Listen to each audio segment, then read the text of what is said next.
छोटा सा पर रहूं सजग हरदम। नींद का विशेष महत्व कब होता है? जब ये माता वगैरह आ जाती कि नहीं हमारे, है ना, तो नींद का ही पूजन करते हैं। और नींद में तो अद्भुत गुण है नींद में, ठीक है।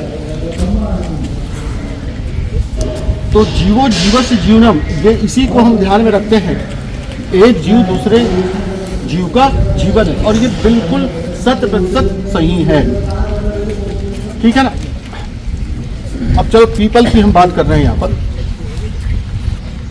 पीपल, बरगद, अंजीर, गूलर, आखड़, रबर प्लांट, ये सारे के सारे फाइकस स्पीशीज है, यानी फाइकस प्रजाति में ही आते हैं। इनको पत्तों को तोड़ो तो दूध निकलता है।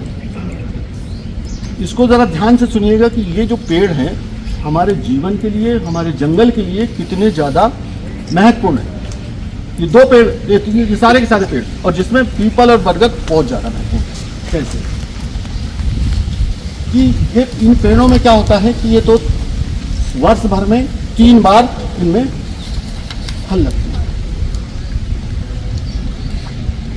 सही बोल रहा हूँ मैं? फल लगते हैं, गलत बोल रहा हूँ? मेरे को कुछ बताओ आप लोग।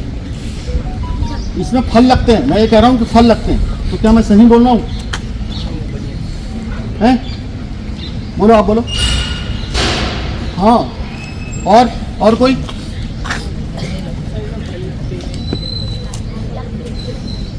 इसमें फल नहीं लगते, इसमें होते हैं स्यूडो फ्रूट, है ना। इसमें फल नहीं होते। जो फल के आकार का दिखता है ना, वो क्या कहलाता है? स्यूडो, मतलब झूठे फल, झूठ-मूठ के फल, है ना।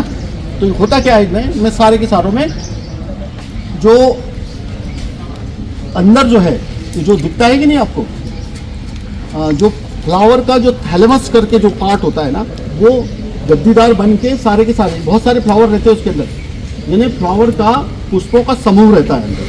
ऐसा रहता है इसका फल। छोटे भी रहते हैं, गुलर के ऐसे रहते हैं। तो आधे में होते हैं मेल और आधे में होते हैं फीमेल फ्लावर। आधे में मेल होते हैं, आधे में फीमेल फ्लावर, ठीक है। चीज़ है जितने भी ये है, इनमें क्या होता है कि जो इनका परागण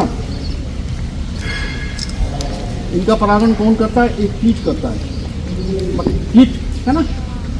तो कीट करता है उसमें, सारे के सारे जितनी प्रजातियां मैंने बताई, सबके परागण अलग अलग कीट करते हैं। अगर वो अलग अलग कीट नहीं रहेंगे, मर जाएंगे, तो उनका परागण नहीं होने का, और वो बीज भी नहीं बनते, ठीक है। तो अब बता रहा हूं मैं आपको, जैसे बरगद है या पीपल है या गूलर है, तो गूलर में आपने देखा होगा पीछे छेद होता है, पीछे छेद होता है ना, ध्यान देंगे आप लोग सब। पीछे छेद होता है, उसमें एक मादा जो प्रेग्नेंट होती है, तो वो उसके अंदर घुसती है पीछे से, और घुसती है, वहाँ प्रजनन करती है। फिर वो प्रजनन करती है, वहीं पर वो, तो ऊपर में क्या होते हैं? फीमेल फ्लावर, नीचे मेल। तो वहाँ पर परागण करती है वो, पूरे जो बच्चे रहते हैं उसका, उसमें मेल भी होते हैं, फीमेल भी होते हैं। वो वहाँ पर खाते पीते भी हैं, परागण भी करते हैं, और बड़े होते हैं, एडल्ट हो जाते हैं, वयस्क हो जाते हैं, और उसके बाद बाहर हो जाते हैं।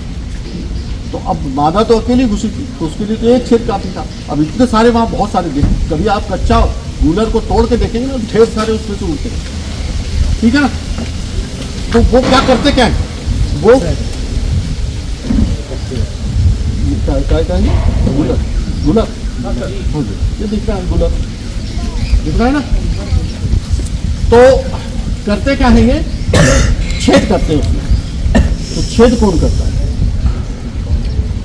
मेल भी होती है उसमें, फीमेल भी होती है, दो। कौन करता है? मेल करता है, फीमेल? अभी किसी ने मेल बोला, जब मैंने जोर से बोला तो उसको फीमेल क्या आ गया एकदम, है ना। ऐसा नहीं, उसमें छेद जो करता है मेल करता है ना। तो मेल करता है वो छेद, उसके वो छेद करने के प्रयास में वो अपने पंख गंवा बैठता है, मतलब पंख उसके टूट जाते हैं। अब जब वो बाहर निकलता है तो फिर उसी छेद में से कौन निकलता है? मादा निकलती है, फीमेल निकलती है, वो भी प्रेग्नेंट होती है। फिर उसके बाद जो निकलती है सुरक्षित निकल के, और दूसरे मतलब जो स्यूडो फ्रूट होता है उसमें जाती है। तो इस तरह से ये प्रक्रिया चलती है, ठीक है ना। तो इसका कीट अलग हुआ, आपके इसका कीट अलग हुआ, सबके कीट जितने फाइकस प्रजाति मैंने पाकड़ वगैरह जो बताया, तो सबके कीट अलग अलग होते हैं। ये ध्यान देंगे ना आप लोग। ऐसे ये तो एक एग्जाम्पल बता रहा हूँ मैं, बहुत सारे पेड़ पौधे ऐसे हैं जिनका परागण वही, जैसे मैंने ऑर्किड का नाम बताया था, 7 ऑर्किड की प्रजाति ऐसी है जिसका परागण कौन करता है? केवल मच्छर करता है, ठीक है ना, दूसरा कोई नहीं कर सकता। तो ये इसका यानी अलग अलग कीट किस तरह से निर्भर है, अलग अलग कीट के लिए, परागण के लिए ये लोग, है ना।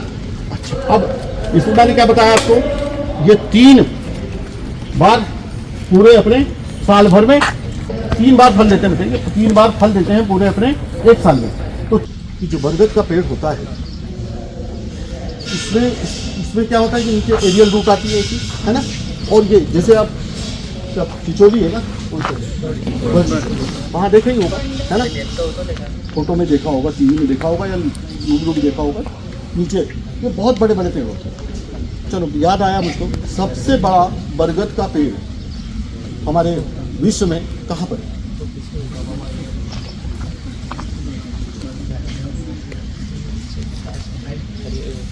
तो बताएगा सबसे बड़ा। ये बरगद के पेड़ को कीस्टोन स्पीसीज कहा जाता है। हमारे मतलब जो पूरे जो पेड़ पौधे हैं ना, तो कीस्टोन स्पीसीज यानी ये बहुत महत्वपूर्ण। कीस्टोन का मतलब होता है, कीस्टोन क्या होती है मालूम है क्या आपको? कीस्टोन कोई जानता है? कीस्टोन जो हमारे पुराने जमाने में जो किले बनते थे कि नहीं, तो किलों में जो आर्च बनती थी, तो उसमें बीचों बीच एक स्टोन होता था, जो पूरी आर्च उसके ऊपर जब उसको तरीके से रखा जाता था, तो उसके पूरा आर्च उसके ऊपर वो पूरी संभली देती, उसी को वही बियर करता था। कुल मिला के वो उसको आर्च को मतलब जो है बना के रखता। अगर वो कीस्टोन हम निकाल लें तो पूरा का पूरा आर्च जो है नीचे। तो कीस्टोन का मतलब हुआ यानी बहुत महत्वपूर्ण। अगर मान लो इसको हम काट डालें तो ये ऐसे ही काम भर जाएगा पूरा हमारा पारिस्थितिकी तंत्र या बहुत महत्वपूर्ण स्पीशीज है ना। इसमें बड़ा पेड़ हम बताइए,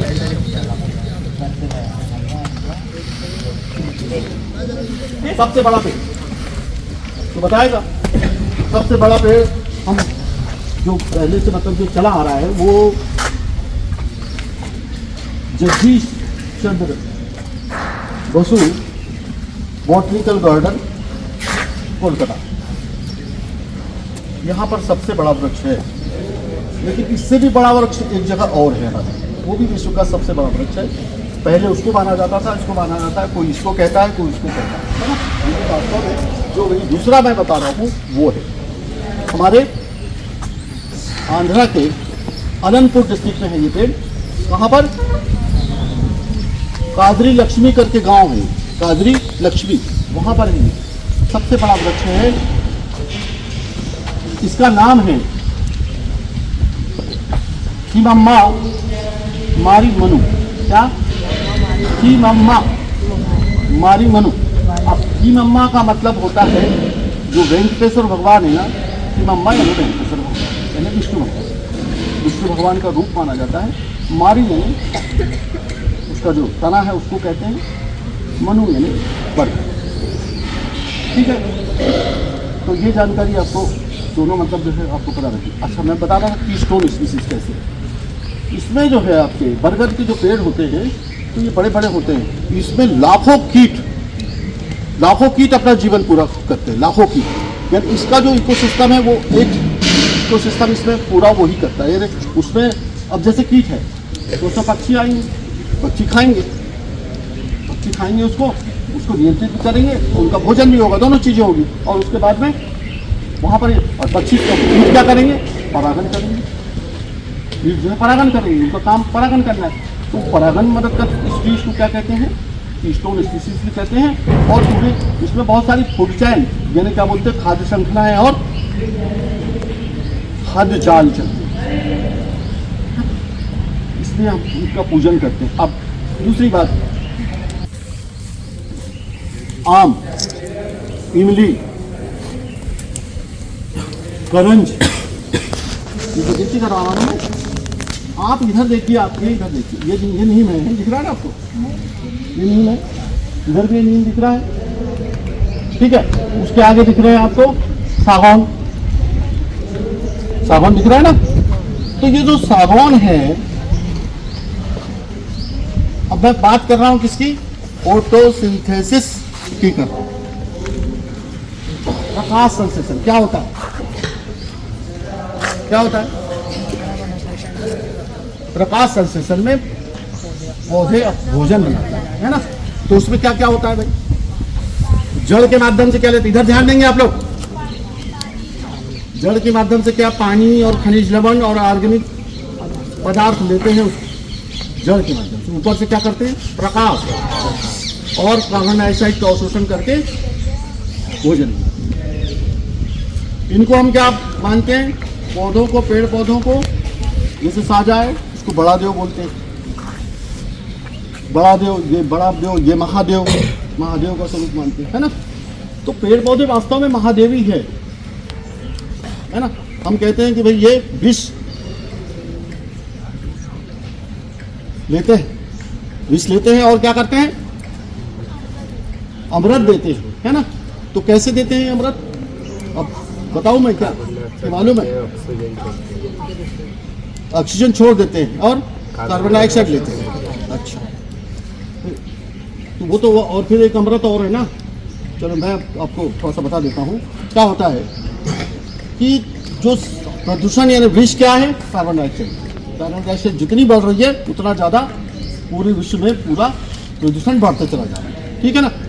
तो उस कार्बन डाइऑक्साइड, अब जब प्रकाश संश्लेषण की जो क्रिया होती है या फोटोसिंथेसिस जब होता है तो क्या करते हैं ये, तो मैंने आपको बताया कि क्या क्या लेते हैं ये। और ये पानी के माध्यम से कार्बन डाइऑक्साइड क्या होता है, CO2, कार्बन डाइऑक्साइड को जो जहर होता है उसको तोड़ देते हैं ये, और तोड़ के कार्बन को अलग कर देते हैं और क्या बनाते हैं पानी की मदद से, C6H12O6 यानी ग्लूकोज, यानी अमृत, ठीक है ना। इसको तोड़ा हमने, विष को। इसलिए हम क्या कहते हैं, इनको हम भगवान शिव का रूप भी मानते हैं और इनको ये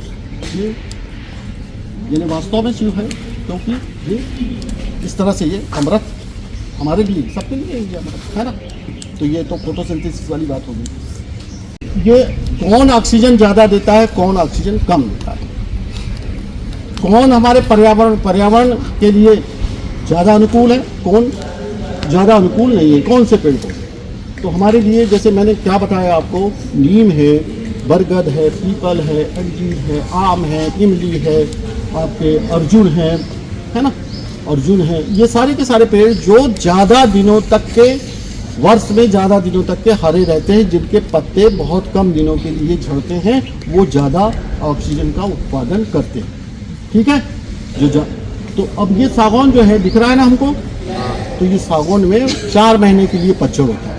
कितने महीने के लिए? 4 महीने। और ये 4 महीने तक के क्या कहते हैं, बहुत कम ऑक्सीजन, ना के बराबर ऑक्सीजन का उत्पादन करते हैं, ठीक है। तो ये पर्यावरण दृष्टि से उतने अच्छे पेड़ नहीं है सागौन के, केवल इनकी लकड़ी अच्छी होती है, ठीक है ना, समझ गए आपको। तो अब देखिए, हमको रोड साइड प्लांटेशन या हमारे गांव में जो पेड़ लगाने हैं वो ये आम के पेड़, पीपल के पेड़, बरगद के पेड़, नीम के पेड़, इमली के पेड़, करंट के पेड़, ये जो ज़्यादा दिनों तक हरे रहने वाले पेड़ है ना।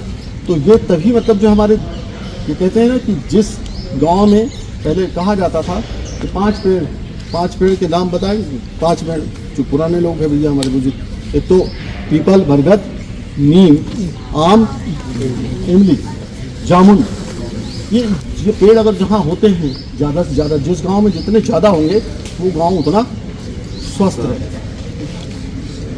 ठीक है ना। तो ये ज़्यादा ऑक्सीजन देते हैं, ऐसे पेड़ हमको लगाने चाहिए। तो हमने फाइटस स्पीसीज के बारे में जाना कि ये हमारे लिए कितने ज़्यादा महत्वपूर्ण है ना। सब पूरे कीटों को पालते हैं और कीटों के कारण ही हमको भोजन मिलता है, परागण, है ना। और उसके बाद में ज़्यादा से ज़्यादा ये कार्बन डाइऑक्साइड का भी अवशोषण करते हैं,